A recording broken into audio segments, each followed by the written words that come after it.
नमस्कार, आप देख रहे हैं इंडिया टीवी। आपके साथ मैं हूं पंकज भार्गव। नरेंद्र मोदी ने योगी आदित्यनाथ को लेकर एक भविष्यवाणी कर दी है। मोदी ने बता दिया है कि योगी की सोच दिशा में चल रही है। एक टाइम फ्रेम भी बता दिया है। नरेंद्र मोदी राजनीतिक मंचों से किसी व्यक्ति विशेष को, किसी एक नाम को आगे नहीं बढ़ाते। मोदी हमेशा टीम की बात करते हैं, टीम की परफॉर्मेंस को तवज्जो देते हैं। लेकिन योगी के केस में मोदी ने अपना स्टाइल क्यों बदल दिया है? पिछले 3-4 दिनों में उत्तर प्रदेश से कई ऐसी खबरें आई हैं जिससे योगी मॉडल बड़ी वाहवाही उसकी हो रही है। यूपी 2024 में बीजेपी के लिए सबसे बड़ा बैटलफील्ड है। उत्तर प्रदेश में पॉलिटिकल कंपटीशन भी सबसे ज्यादा है। यूपी का नैरेटिव भी सबसे बड़ा है। ओबीसी वोट हो, महिला वोट हो, दलित वोट हो या सनातन वोटर हो, उत्तर प्रदेश में सारी प्रयोगशालाएं हैं। 2024 के लिए नरेंद्र मोदी को योगी पर कॉन्फिडेंस क्यों है? मोदी और योगी की जोड़ी ने उत्तर प्रदेश की रेस जीतने के लिए कौन सा फॉर्मूला नंबर 1 बनाया है, इस रिपोर्ट में समझते हैं। मोदी प्लस योगी का फॉर्मूला 1 क्या है?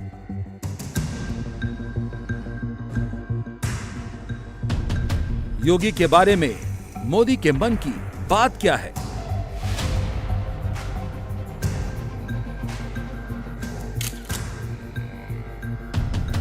मोदी और योगी की इस तस्वीर का मतलब क्या है?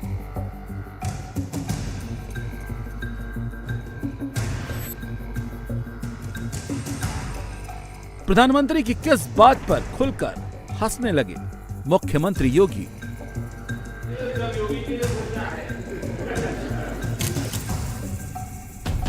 मोदी ने योगी के बारे में क्यों कहा 10 साल बाद देखना? मुझे दिख रहा था कि इन बच्चों में स्पार्क है, सामर्थ्य है।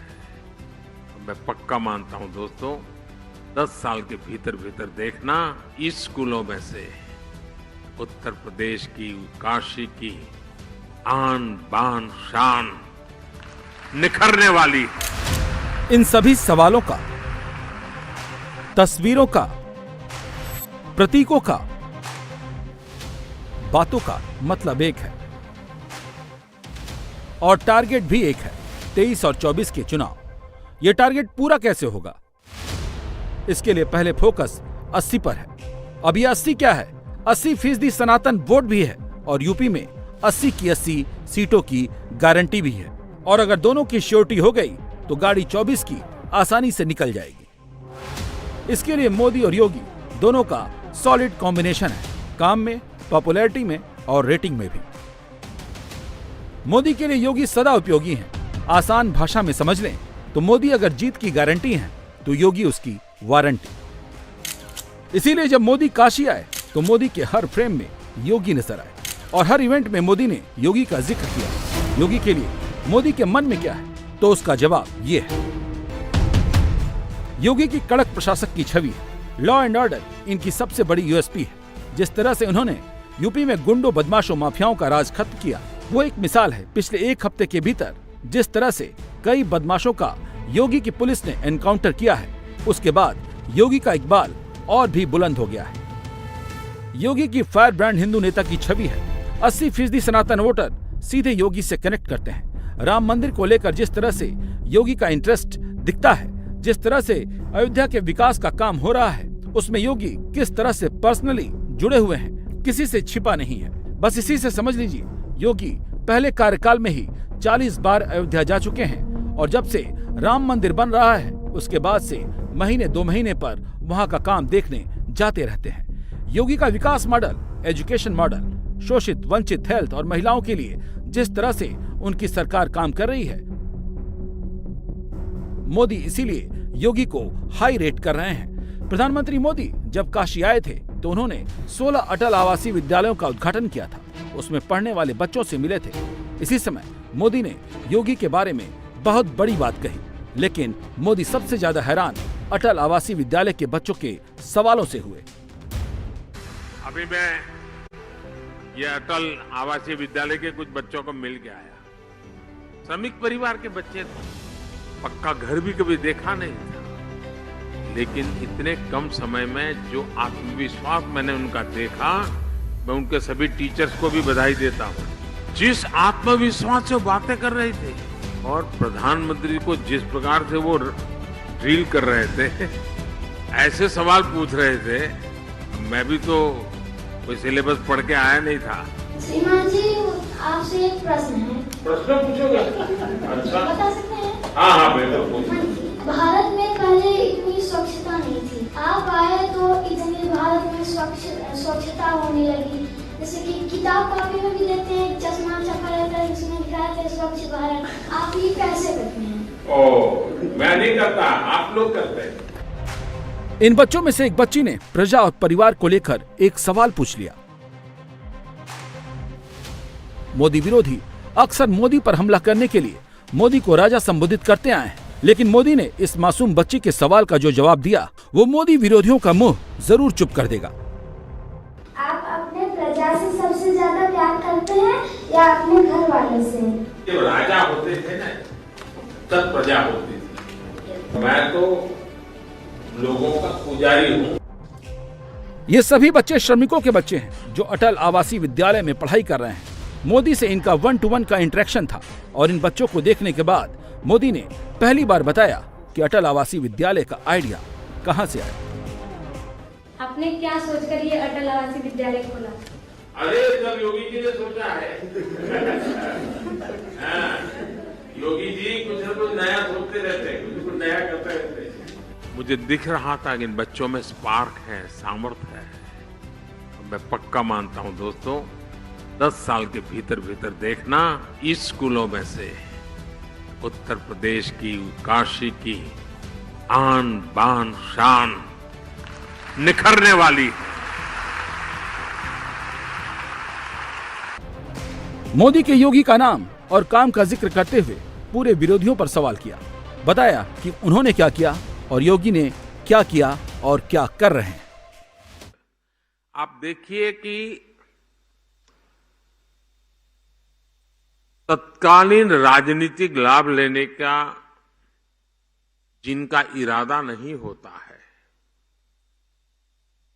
स्वार्थ भाव नहीं होता है, वो कैसे काम करते हैं, और जिनके दिल दिमाग में सिर्फ चुनाव ही भरा रहता है, कैसे भी करके वोट बटोरने की खेल खेलने की आदत रहती है, वो ऐसे पैसों के कैसा बर्बाद करते हैं। आप हिंदुस्तान में जानकारी लेंगे तो पता चलेगा। ये पैसे सभी राज्यों के पास है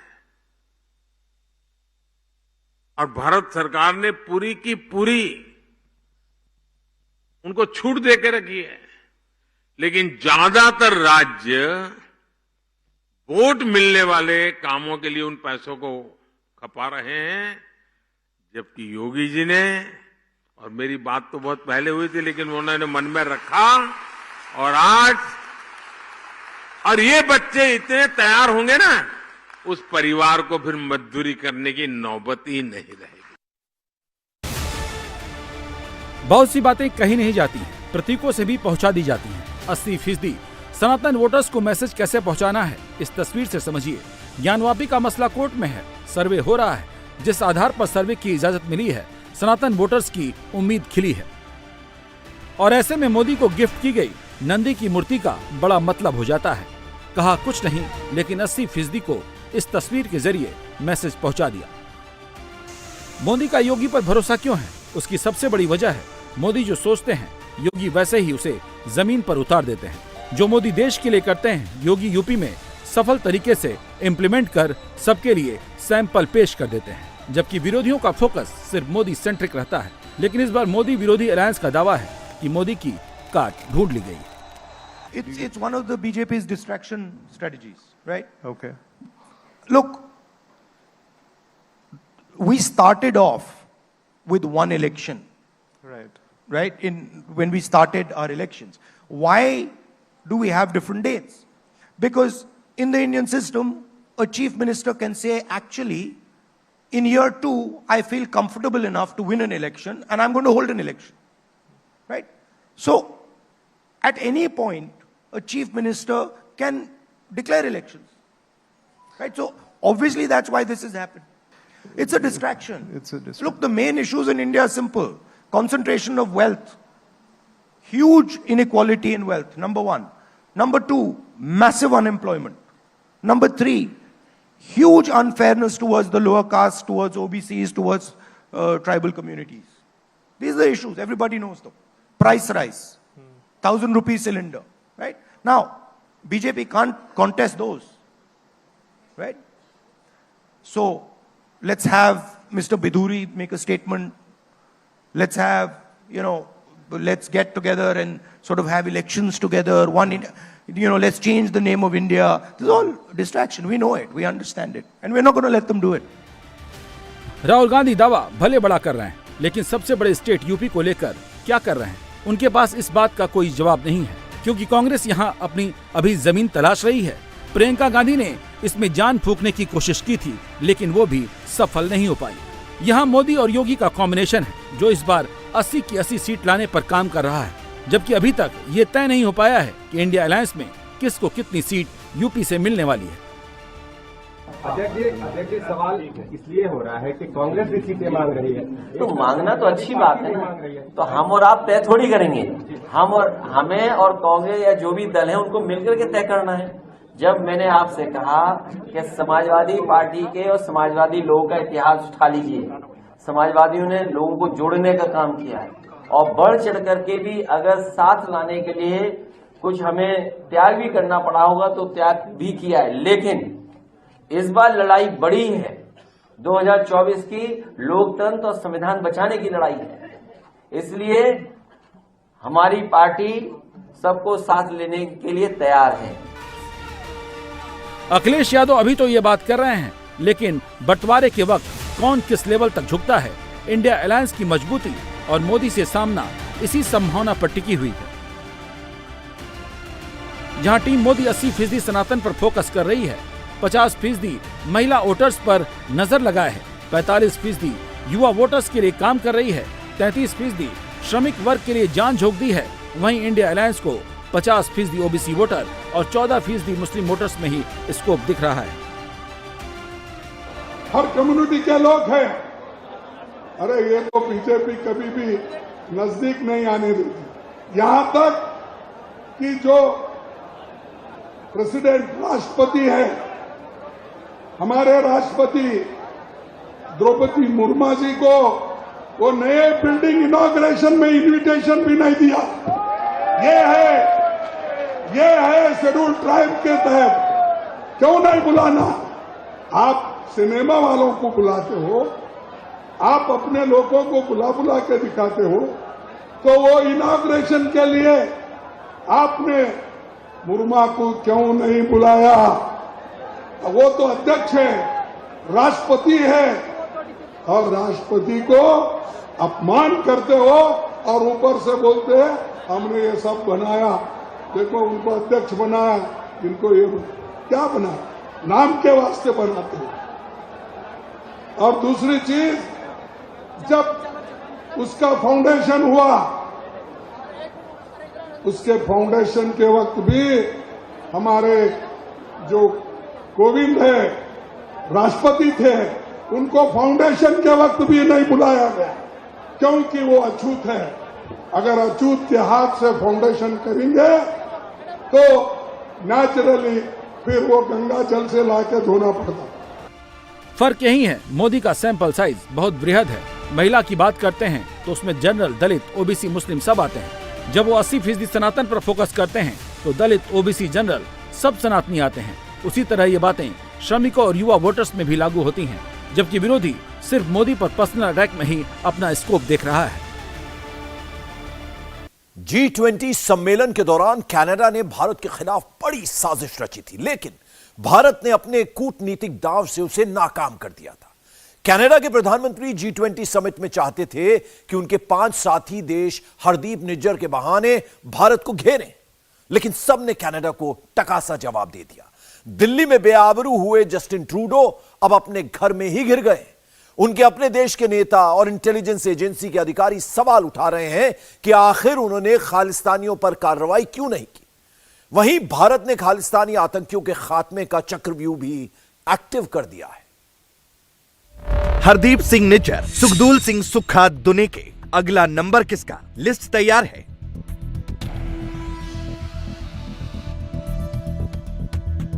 एनआईए ने दुनिया के अलग अलग देशों में पनाह लेने वाले मोस्ट वांटेड 43 अपराधियों और आतंकियों की लिस्ट जारी की।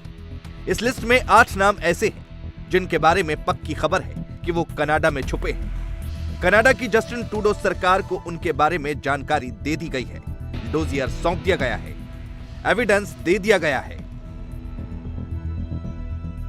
We have been sharing details of fugitives from justice who have run away, who are seeking safe havens in Canada and elsewhere, to come back to India and face justice and justice, whether it's economic fugitives or as terrorists.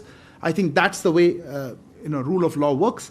I don't even know what else to tell you how to handle. Easier would be if the host governments, where they're seeking safe havens, take action against such terrorists. Bharat के जिन 8 most wanted के बारे में Canada की सरकार से dossier share किया गया है, उनकी डिटेल भी आपको बता देते हैं। पहला नंबर है हरविंदर सिंह उर्फ रिंदा संधू का, जो प्रतिबंधित टेरर ऑर्गेनाइजेशन बब्बर खालसा का आतंकवादी है। कनाडा में छुपा भारत का दूसरा मोस्ट वांटेड है लखबीर सिंह उर्फ लांडा हरिके। ये भी बब्बर खालसा का टेररिस्ट है और कनाडा में इसे कंट्रोल करता है। तीसरा नाम है सतबीर सिंह वडिंग, ये भी खालिस्तानी आतंकवादी है। चौथे नंबर पर है चरणजीत सिंह उर्फ रिंकू, ये भी खालिस्तानी टेररिस्ट है। कनाडा में छुपा भारत का 5वां मोस्ट वांटेड है गुरपिंदर सिंह उर्फ बाबू डाला, ये भी खालिस्तानी आतंकवादी है। भारत का 6वां मोस्ट वांटेड अर्शदीप सिंह डाला के बारे में कहा जाता है कि वो आईएसआई के इशारे पर भारत विरोधी एक्टिविटीज करता है। 7वें नंबर पर जिस आतंकवादी का नाम है वो है सनोवा ढिल्लो। वो कनाडा के ब्रैम्पटन शहर के मेयर का करीबी कहा जाता है और कनाडा में बैठकर पंजाब में टारगेटेड किलिंग कराता है। 8वां मोस्ट वांटेड है गोल्डी बरार, जो सिद्धू मूसेवाला के मर्डर का आरोपी है और लॉरेंस बिश्नोई गैंग का एक्टिव मेंबर है। विदेशों में बैठे आतंकवादियों और अपराधियों का ये गैंग असल में हजारों किलोमीटर दूर बैठकर भारत विरोधी एक्टिविटीज चलाता है। ये इंडिया में वारदातों को अंजाम देने वालों के हैंडलर्स का काम करते हैं। इसके बदले में उन्हें पाकिस्तान और दूसरे भारत विरोधी देशों से पैसे मिलते हैं। ये नेक्सस कैसे काम करता है, इसे इस तरह समझिए।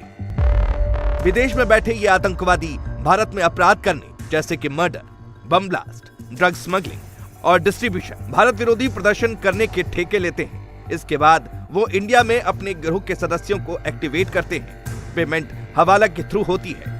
कई बार तो भारत की जेलों में कैद अपराधी भी इन एंटी नेशनल एक्टिविटीज का पार्ट होते हैं। इस प्रकार से वो क्रिमिनल सिंडिकेट्स बनते हैं, जो क्रिमिनल सिंडिकेट्स कई स्टेटों में वो ऑपरेट करते हैं। यानी क्रिमिनल एक एरिया का क्रिमिनल दूसरे एरिया के क्रिमिनल के साथ साठगांठ जोड़ करके एक क्रिमिनल सिंडिकेट बन जाता है और फिर ये एक प्रोफेशनल ढंग से क्राइम करने के लिए, जैसा आपने बताया है, एक क्रिमिनल कनाडा चला गया, ये बहुत सारे टेररिस्ट क्रिमिनल्स कनाडा पहुंच गए हैं। हमने ये भी देखा है कि फॉरेन कंट्रीज़ जो है उनके लिए अपने डिफरेंट इंटरेस्ट होते हैं और वो ऐसे क्रिमिनल्स पे नकेल नहीं करते और वो वहाँ से खुला छूट हो करके फिर अपनी जो इंस्ट्रक्शंस डिफरेंट टीम मेंबर्स को वो देता है और इस प्रकार से एक जो छोटा क्रिमिनल्स है वो धीरे धीरे अब सिंडिकेट के रूप में डेवलप हो गया है। पहले भारत के भगोड़े अपराधियों और खालिस्तानी आतंकवादियों को पाकिस्तान में पनाह मिलती थी, लेकिन अब एंटी इंडिया एलिमेंट्स का नया अड्डा कनाडा बन गया है। कनाडा में 18 जून को सरे शहर में मारा गया हरदीप सिंह निज्जर इसकी सबसे बड़ी मिसाल है। वो एक खालिस्तानी आतंकवादी था। जब भारत में हरदीप निज्जर पर प्रेशर बढ़ा तो वो 27 साल पहले फर्जी पासपोर्ट बनाकर कनाडा भाग गया था।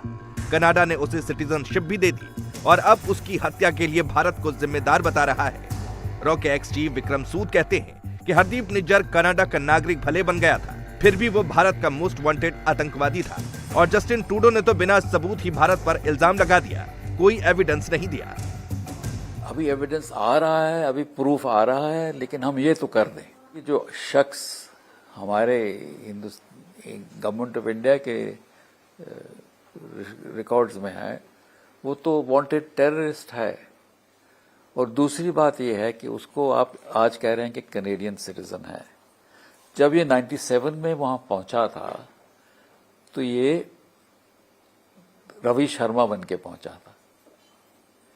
फिर इसको जब इसने अप्लाई किया पहली दफा असाइलम के लिए या रेजिडेंस के, उन्होंने इनकार कर दिया, 2 दफा इनकार किया। फिर इसने शादी करा ली वहां पे, जिस शादी के बारे में बोलते हैं कि वो भी सस्पेक्ट थी कि ये अरेंजमेंट है ताकि रह जाए यहाँ पे। फिर एक सडनली एकदम से 2001 में इनकी एक एप्लीकेशन कहीं जाती as a citizen of Canada. तो ये सिटीजन ऑफ कनाडा कैसे बन गया जब पिछले 3-4 साल में तो ये सस्पेक्ट था।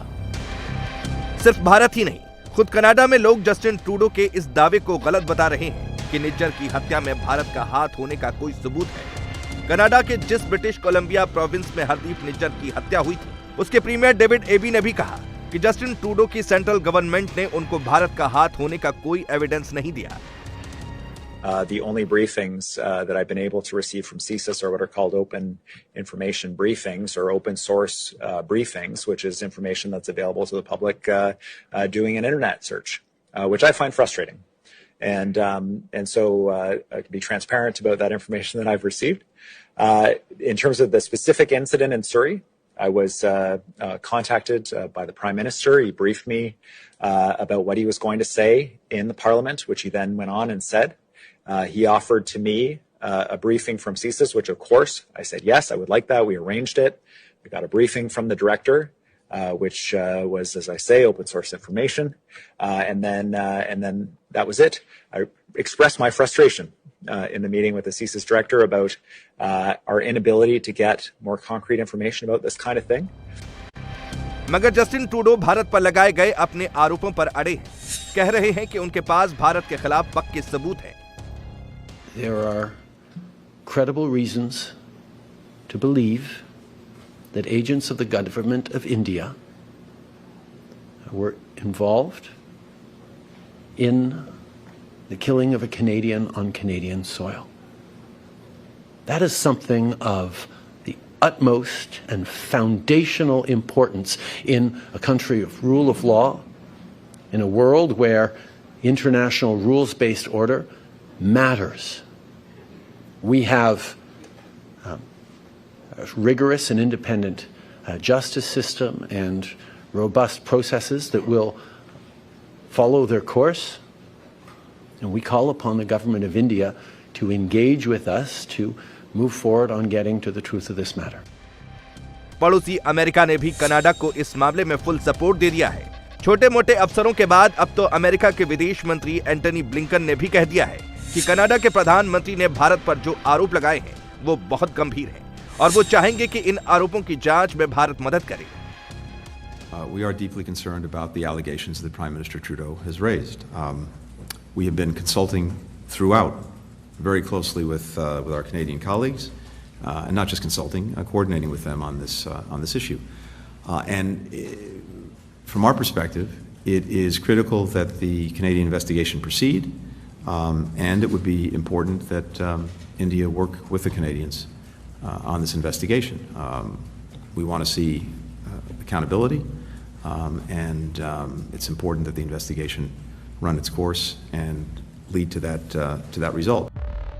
पहले कहा जा रहा था कि भारत के खिलाफ इलेक्ट्रॉनिक इंटेलिजेंस जुटाने में एक सहयोगी देश ने कनाडा की मदद की थी। वो देश कनाडा में भारत के डिप्लोमेट्स की जासूसी कर रहा था। अब तक इस बारे में अटकलें ही लग रही थी, लेकिन अमेरिका के विदेश मंत्री के बयान से क्लियर हो गया है कि कनाडा में भारतीय डिप्लोमेट्स की बातें टेप हो रही थी और ये काम कोई और नहीं, खुद अमेरिका कर रहा था।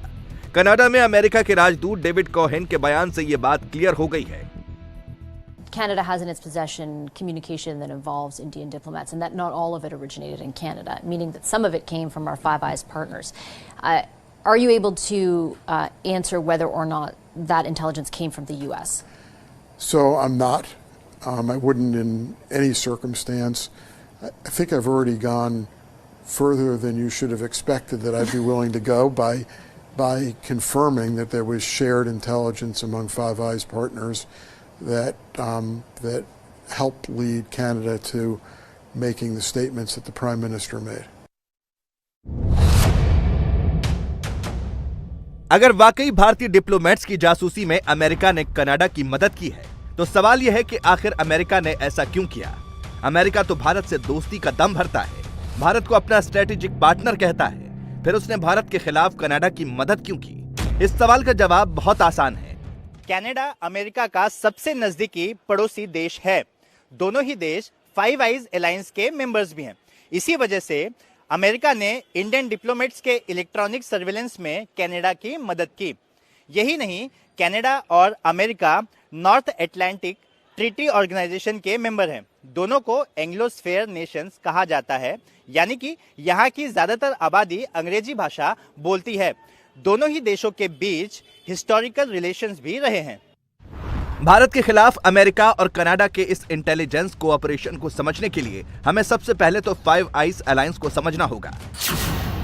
फाइव आइज अलायंस 5 देशों के बीच खुफिया जानकारी शेयर करने का एक गठबंधन है। इस अलायंस में अमेरिका, कनाडा, ब्रिटेन, ऑस्ट्रेलिया और न्यूजीलैंड शामिल हैं। इसकी शुरुआत सेकेंड वर्ल्ड वॉर के दौरान 1943 में हुई थी। तब अमेरिका और ग्रेट ब्रिटेन ने जर्मनी और जापान के खिलाफ सिग्नल इंटेलिजेंस यानी इलेक्ट्रॉनिक इंटेलिजेंस आपस में शेयर करना शुरू किया था। दूसरा वर्ल्ड वॉर खत्म होने के बाद 1946 में कनाडा भी इसका सदस्य बन गया और जब अमेरिका और सोवियत संघ के बीच कोल्ड वॉर शुरू हो गया तो 1956 में ऑस्ट्रेलिया और न्यूजीलैंड भी इसके मेंबर बन गए। शुरुआत में ये देश सिर्फ इलेक्ट्रॉनिक इंटेलिजेंस आपस में शेयर करते थे। अब ये 5 देश आपस में ह्यूमन इंटेलिजेंस भी शेयर करने लगे हैं। जब हरदीप सिंह निज्जर की हत्या हुई तो कनाडा ने उसकी जांच में अमेरिका से मदद मांगी थी। अमेरिका के पास दूसरे देशों की जासूसी के ज्यादा पावरफुल रिसोर्सेज हैं। उसने कनाडा में भारत के हाई कमीशन और 2 कॉन्सुलेट्स के अधिकारियों के इलेक्ट्रॉनिक सर्वेलेंस में कनाडा की मदद की और अब अमेरिका खुलकर ये बात बता भी रहा है। There was shared intelligence among Five Eyes partners that helped lead Canada to making the statements that the Prime Minister. ये कोई पहली बार नहीं है जब एक देश ने किसी दूसरे देश को किसी तीसरे देश के खिलाफ खुफिया जानकारी शेयर की हो। साल 2020 में जब लद्दाख में चीन और भारत के बीच तनाव बढ़ा था, तब अमेरिका ने भी भारत को सिग्नल इंटेलिजेंस यानी सैटेलाइट और जासूसी जहाजों के जरिए जुटाई गई खुफिया जानकारी शेयर की थी। ऐसी इंटेलिजेंस रिपोर्ट्स ग्राउंड पर एक्शन लेने में बहुत ही मददगार साबित होती हैं।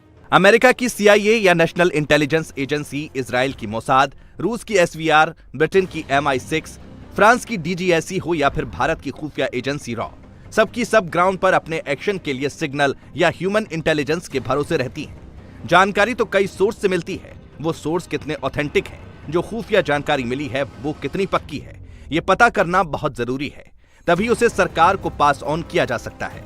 अब intelligence gathering, intelligence reporting, intelligence analysis, 3 चीजें हैं। अब कैसे गैदर करोगे, फिर उसका निचोड़ निकालोगे, फिर उसको कम्युनिकेट करोगे। तो ये तो है नहीं कि टीवी पे एक जर्नलिस्ट को खबर मिल गई, उसने छाप दी, देखा जाए कल क्या होता है। इंटेलिजेंस एजेंसी तो ऐसा नहीं कर सकती ना। It has to be right, accurate, कि ये होगा या नहीं होगा या ये मुमकिन नहीं है। तो ये फर्क है reporting by journalist, TV channels, everybody reporting by intelligence agency. It has कि उसको असेस करके, निचोड़ उसका निकाल के, फिर आपके पास खबर आई होगी, कई जरिए से आती है आजकल, तो अब सबको मालूम है, सोशल मीडिया से भी आती है, वो आप इंटरसेप्ट पर लेते हैं, ईमेल आती हैं, वो सबको मिला के, फोटोग्राफी होती है, वो सब मिला के फिर आप उसको बनाते हैं ना कहानी, फिर आप गवर्नमेंट को देते हैं। हालांकि अमेरिका की CIA हो, इजराइल की मोसाद या फिर सोवियत संघ की KGB, सब इंटेलिजेंस एजेंसियां इस तरह की एक्टिविटीज का हिस्सा रही हैं। इसकी सबसे बड़ी मिसाल तो इजराइल की खुफिया एजेंसी मोसाद रही है। 1972 में जब जर्मनी के म्यूनिक ओलंपिक में फिलिस्तीनी उग्रवादियों ने इजराइल के एथलीट्स की हत्या की थी, तो इजराइल की तत्कालीन प्रधानमंत्री गोल्डा मायर ने एथलीट्स की हत्या की साजिश रचने वालों के खात्मे के लिए एक खुफिया मिशन को मंजूरी दी थी। तब मोसाद के एजेंट्स को इजराइल ने अपने देश की नागरिकता से महरूम करके उनकी इजरायली पहचान खत्म करके इस मिशन पर भेजा था। यूरोप, अमेरिका और लेबनान में जाकर मोसाद के एजेंट्स ने अपने देश के दुश्मनों का खात्मा किया था। अमेरिका की खुफिया एजेंसी CIA पर तो दुनिया भर में ऐसे मिशन को अंजाम देने के इल्जाम लगे हैं। Asia, Africa, Europe, Latin America के बहुत से देशों में CIA ने सरकारें बदलने के काम को अंजाम दिया है।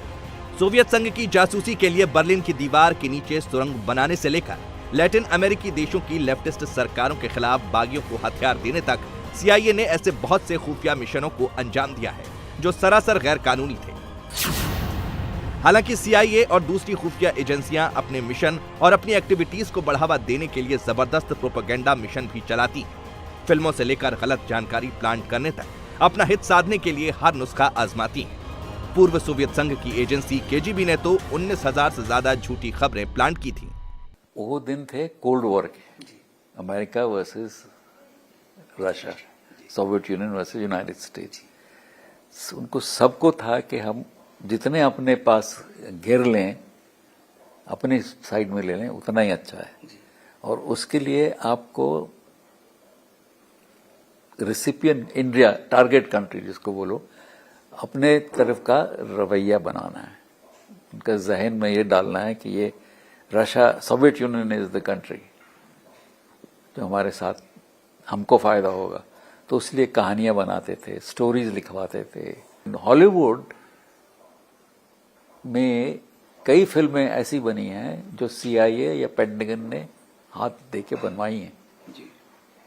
क्या मकसद होता है इसके पीछे? वही कि हम कितने अच्छे हैं, हम कितने ब्रेव, साहसकारी हैं, योद्धा हैं, हम कितना कुछ कर सकते हैं, या देश को कितना खतरा है।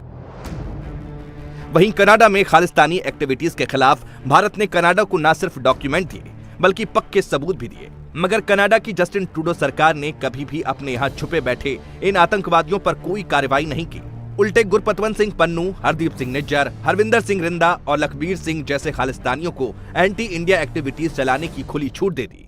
कनाडा की intelligence agency Canadian security intelligence service CSIS के एक्स चीफ ने यह बात मानी है कि जस्टिन ट्रूडो की सरकार ने कभी भी भारत की शिकायतों पर कार्रवाई नहीं की, जो गलत है। There starts to get more complicated, and that's a question that nobody is talking about at this point in time, and the Prime Minister hasn't mentioned either. And that question is, to what extent have groups in Canada become too active in supporting an independent Khalistan? Remember, it is the Pakistan. It is Sikh terrorists who brought down Air India and led a couple of other attacks in Canada. So there is a history in this country of Sikh extremism verging into terrorism. To what extent there was a drive behind the inaction, which doesn't make the inaction excusable, but was it because there is a question there whether it was this action was taken because we have been insufficiently strict on dealing with extremists in this country who the Indians regard as terrorists. Now, अब सरकार ने Canada से लेकर India तक खालिस्तानी आतंकवादियों और Canada में छुपे अपराधियों के खिलाफ एक्शन लेना शुरू कर दिया है। NIA ने भारत में इन आतंकियों की संपत्ति जब्त करनी शुरू की है। पंजाब में सिख फॉर जस्टिस के प्रमुख गुरपतवंत सिंह पन्नू की जमीन और मकान सीज कर लिए गए। भारत ने क्लियर कर दिया है कि आतंकवाद और अपराध के खिलाफ उसकी नीति जीरो टॉलरेंस की है। पंजाब हो या कनाडा, भारत विरोधी कहीं भी होगा, उसका काम तमाम होगा।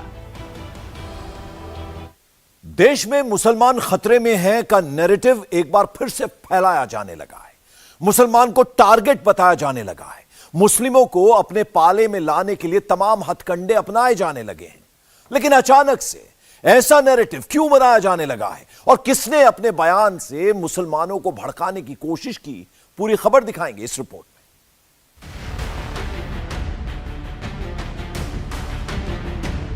2024 आ रहा है, ये आपकी लाशों पर बनेगी सरकार, चाहे किसी की बने, चाहे इधर की बने चाहे उधर की बने, टारगेट आप ही होंगे।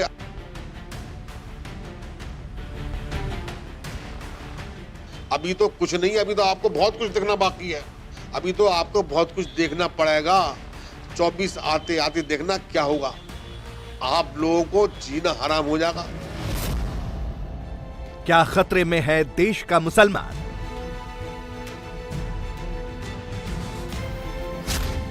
किसके टारगेट पर है देश के मुसलमान? कौन फैला रहा है देश में नफरत। अभी संसद में बीजेपी सांसद रमेश बिधूड़ी के बयान की आग ठंडी भी नहीं पड़ी थी कि समाजवादी पार्टी के पूर्व विधायक हाजी जमीरुल्लाह ने भी विवादित बयान देकर एक नई बहस छेड़ दी। पहले आपको हाजी जमीरुल्लाह का वो बयान सुनवाते हैं जिसने देश के मुसलमानों को भड़काने की कोशिश की है। मुसलमानों से मैं ये कहूंगा कि ये 2024 आ रहा है, ये आपकी लाशों पर बनेगी सरकार, चाहे किसी की बने, चाहे इधर की बने चाहे उधर की बने, टारगेट आप ही होंगे। आप लोगों को सबको बहुत संयम के साथ, किसी पे कोई रिएक्शन न करें, बहुत संयम के साथ घर बैठे और अपना वोट डाल दें चुपचाप से, वरना अभी तो कुछ नहीं है, अभी तो आपको बहुत कुछ देखना बाकी है, अभी तो आपको बहुत कुछ देखना पड़ेगा। 24 आते आते देखना क्या होगा, आप लोगों को जीना हराम हो जाएगा। इसलिए मैं ये कहूँगा, सब मेरी सलाह है कि आप लोग अपने हिंदू भाइयों से बहुत मेल जोल बढ़ाकर साथ साथ चलें और देश हित में अपना वोट करें। इनका अयोध्या में इनकाउंटर कर दिया, जानबूझकर इनकाउंटर कर दिया, तो ये मुसलमानों को टारगेट किया जा रहा है, मुसलमानों को भयभीत किया जा रहा है। और ये चंद लोग हैं जो गंदगी फैला रहे हैं। मुसलमानों को एक दिन देश को बचाना पड़ेगा, हिंदू मुसलमानों को सबको मिलकर, वरना ये देश को कहां ले आ रहे हैं कोई पता नहीं है। तो सुना आपने, बात भले ही हाजी जमीरुल्लाह ने देश को बचाने की, लेकिन अपने बयान के जरिए उन्होंने देश के मुसलमानों में एक डर पैदा करने की भी कोशिश की।